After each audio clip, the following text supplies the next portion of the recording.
Hi Rach, how you doing? I'm doing very well, Liam. How are you? Excellent. Yeah, not bad, not bad. Have you ever had your fortune read or been interested in tarot readings and all that kind of stuff? I haven't. No? It's vaguely interesting. It's one of those, I'm not a believer in that kind of thing, but I'm still I find it's vaguely interesting at the same time. Yeah. I think because mostly, even if you don't believe in like the fortune telling aspect of it, it can make you think about things from a different perspective you wouldn't normally think about. Very true.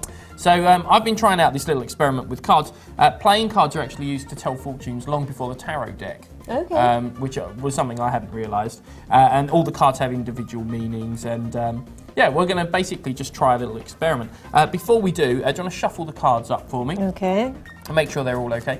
And although I've only done this a few times with the fortune telling, sometimes I find I can have a little intuition and sometimes things work and most of the time they don't. But hopefully this will be a time that does.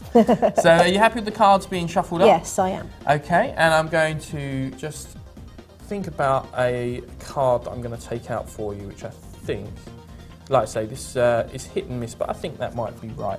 Ooh. I'm going to pop that in there. I haven't changed the order of any of the cards from when you've shuffled. So what I'd like you to do now is to make a little circle of cards. It doesn't really matter how many, just, you know, deal some down into make a circle shape for me. So it doesn't matter how many? No, not really. Like, you know, yeah, that's perfect. Like that? Yeah, excellent. And we'll get rid of those. That's circle, great. And all we have to do for your fortune is you let a number come to you. It can be any number. It can be a random number or a number that has some sort of meaning. And we count around the circle, which will land on a card that will tell us about your past and present, basically. Okay. That's the system. So what number came to your mind? 11. 11. Okay, so we're going to count round 1, 2, 3, 4, 5, 6, 7, 8, 9, 10, 11. That takes us to this card here.